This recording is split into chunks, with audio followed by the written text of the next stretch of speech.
Good morning everyone. एक question लिया हमने, लिखा हुआ क्वेश्चन, दो संख्याओं के वर्गों का अंतर 180 है। छोटी संख्या का वर्ग बड़ी संख्या का 8 गुना है। दोनों संख्याएं क्वेश्चन सामने लिखा हुआ, पढ़ सकते हैं। ठीक, इससे पहले हम एक काम करना चाहते हैं, बात बताना चाहते हैं कि जो भी हम लोग चैनल से रिलेटेड हैं, चैनल से जुड़े हुए हैं, तो इस चैनल को ज्यादा से ज्यादा सब्सक्राइब करें और शेयर करें अपने दोस्तों में, और उनसे भी बोले कि इस चैनल को सब्सक्राइब किया जाए और लाइक करें। लाइक करने के साथ साथ कमेंट करके बताएं कि आपको वीडियो में क्या कैसे कमी, क्या आपको क्या कैसा लग रहा है। फिलहाल सपोर्ट करने की जरूरत है, आप सब देखते जाएं। क्वेश्चन लिखा हुआ है, मैथ का आज हमने एक क्वेश्चन लिया है, इसको सॉल्व करने की कोशिश करते हैं, देखते हैं क्या कैसे किया जाएगा। तो क्या लिखा हुआ, दो संख्या है। तो जैसे कि दो संख्या जब भी बोला जाएगा तो हमें लेट करना पड़ेगा। क्या करना पड़ेगा, लेट। तो हम लोग लिखेंगे माना, माना को लेट भी लिखते हैं या फिर माना भी लिखते हैं। तो माना, यहाँ छोटी बड़ी की बात नहीं, छोटी और एक बड़ी बात। तो ठीक छोटी और बड़ी बात में लिखेंगे माना छोटी संख्या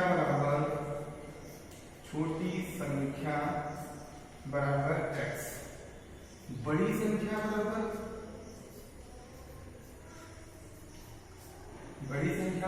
y।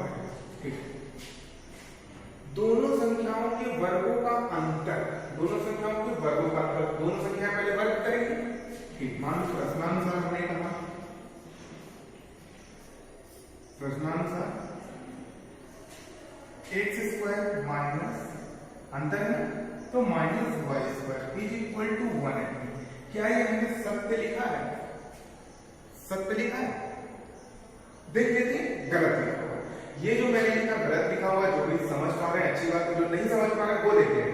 यहाँ पर बड़ी संख्या है, मान लीजिए हमने लिया इसको माना 4, ये बड़ी संख्या है, तो ये छोटी संख्या होगी। और इन दोनों का वर्ग करते हैं, 3 का स्क्वायर 4 का स्क्वायर, 4 का स्क्वायर 16 और 3 का स्क्वायर 9।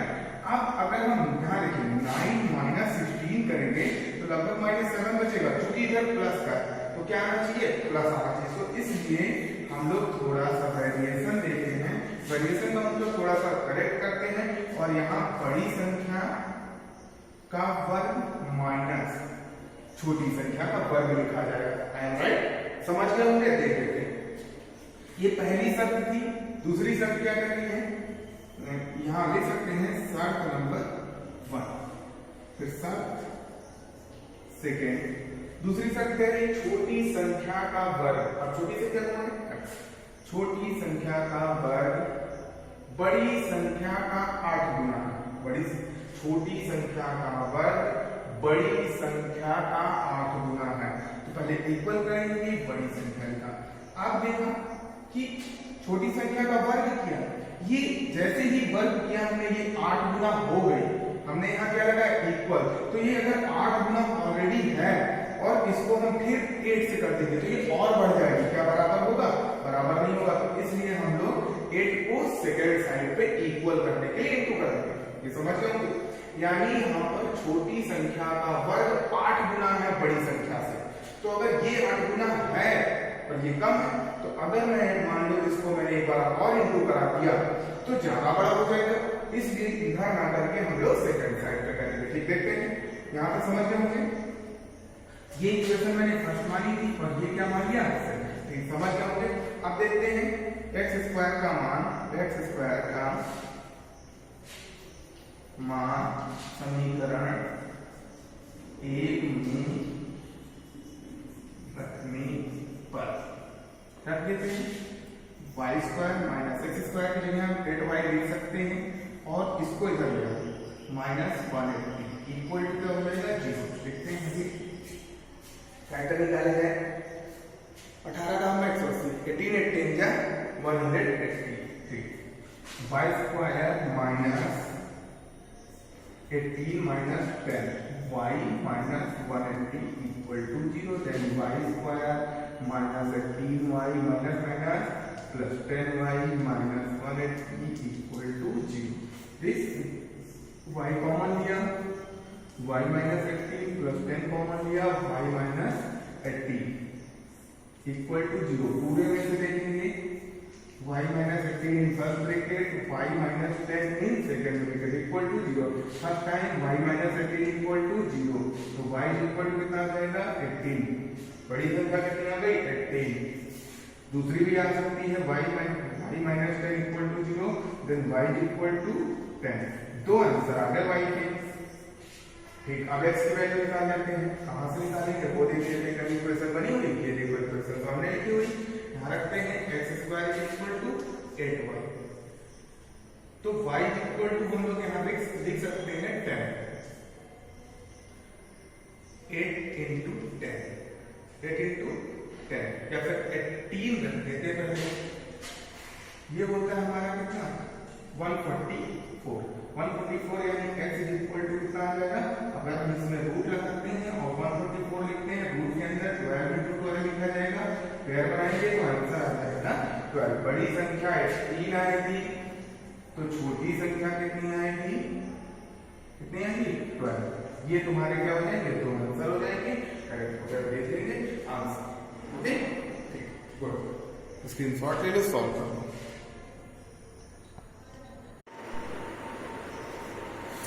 चलिए, पुराने क्वेश्चन का स्क्रीनशॉट ले लिया, पिछले वाले का क्वेश्चन। ठीक, फिर से देखते दूसरा क्वेश्चन निकाला है।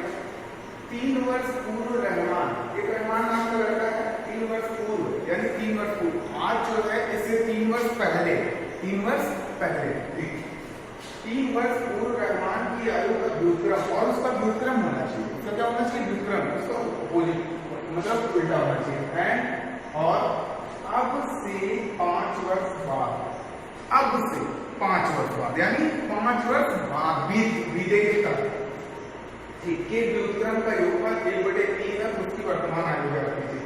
क्या ज्ञात करना है, वर्तमान। तो जो ज्ञात करना है उसको हम पहले मान लेते हैं, उसको क्या करना है, मान लेना। माना रहमान की आयु बराबर x, ठीक, 3 वर्ष पूर्व, क्या लिखेंगे 3 वर्ष पूर्व, उसकी आयु बराबर x माइनस 3 वर्ष। 3 वर्ष कम रहा होगा, आज से भाई 3 वर्ष पहले कम रहा होगा ना, ठीक, 3x माइनस 3 वर्ष, ठीक। अब से 5 वर्ष, अब से 5 वर्ष पूर्व नहीं, 5 वर्ष बाद, ठीक, उसकी आयु 5 वर्ष बाद, यानी आज अगर 15 साल है तो 5 वर्ष बाद कितना हो जाएगा, 20 हो जाएगा, यानी 15 में 5 ऐड करना पड़ेगा। उसी तरह x + 5 वर्ष लिखेंगे, ठीक, लिख लिया। अब प्रश्नानुसार, प्रश्न क्या कह रहा है, यानी क्वेश्चन क्या कह रहा है वो देख लेते हैं कि दोनों आयु का व्युत्क्रम, व्युत्क्रम मतलब ये हो गया इधर और योग कहा गया, क्या कहा गया, योग मतलब plus 1/x + 5 is equal to कितना है 1/3। यहाँ तक समझ रहे होंगे, ठीक, आगे देखते हैं। अब यहाँ पर एलसीएम लेते हैं। एलसीएम लेने का मतलब किस तरह से एलसीएम लेते हैं, x माइनस 3 प्लस और x + 5 के सेकंड, इसको इधर इंटू कराओ तो x + 5 हो जाएगा, इसको इधर इंटू कराओ प्लस के साथ तो x माइनस 3 हो जाएगा, t इक्वल टू 1/3 हो जाएगा। आगे सॉल्व करते हैं, x + 5 प्लस x माइनस 3, नीचे वाले को इंटू कराते हैं, x into x square, x into 5 plus का 5x, x इंटू 3 माइनस का 3x, माइनस प्लस माइनस 5 3 जा 50 हो गया, इज इक्वल टू 1/3। यहाँ पर देखते हैं x और x कितना हो जाएगा 2x, यहाँ पर फिर 2 प्लस अपॉन x स्क्वायर, यहाँ पर क्या होगा प्लस का 2x और फिर माइनस का 15 इज इक्वल टू 1/3। इसको क्रॉस करा लेते हैं, क्रॉस मल्टीप्लिकेशन कराएंगे तो 3 इधर 2x प्लस 2 के साथ इंटू कराएगा, इधर x square plus 2x minus 15, ठीक। 3 2 जा 6 प्लस 3 2 जा 6 is equal to x square plus 2x minus 15। इन सबको उठा के उधर ले जाओ, इधर बचेगा 0 x स्क्वायर प्लस का 2x माइनस का 6x माइनस का 15 माइनस का 6। आगे सॉल्व करते हैं। x स्क्वायर यहाँ पर बचेगा माइनस का 4x, यहाँ पर बचेगा 21। ठीक, x square minus 4x minus 21 is equal to 0। बीच में कितना करना है 4x, 7 3 या कितना होता है 21, 7 3 21 है 7 3 21। x square minus 7 minus 3x minus 21 equal to 0। तो x स्क्वायर माइनस का 7x माइनस माइनस प्लस का 3x माइनस का 21 इक्वल टू 0। ब्रैकेट बनाते हैं ठीक, और इसमें देखते हैं ध्यान से x कॉमन लिया x माइनस 7 बचेगा, माइनस प्लस 3 कॉमन लिया x माइनस 7 बचेगा इक्वल टू 0। तो x माइनस 7 और x प्लस 3 लिखेंगे इक्वल टू 0। तो x माइनस 7 इक्वल टू 0। तो x इज इक्वल टू 7 बस आ गया। ठीक, और यहाँ पर x प्लस 3 इक्वल टू 0 यानी x इज इक्वल टू -3। -3 को छोड़ देंगे, नहीं लेंगे, क्यों? क्योंकि माइनस है, 7 लेंगे। तो यहाँ पर देखते रहना कि वर्तमान आई कितनी आ गई 7 मार्क्स आ गई। कितनी आई 7 मार्क्स। उसका भी स्क्रीनशॉट ले लें, कॉपी में नोट कर लें और समझ लें। अगर कहीं डाउट होता है तो कमेंट में जरूर पूछें। कमेंट के साथ साथ याद आता है कि आप चैनल को सब्सक्राइब करें, लाइक करें और क्या करें, शेयर करें अपने दोस्तों में, अपने साथियों में, और आपस में एक दूसरे से डिस्कस करें। कहीं नहीं समझ में आता है तो अवश्य पूछें, कमेंट में बोले अगला वीडियो किस चीज का चाहिए। ठीक है, थैंक यू।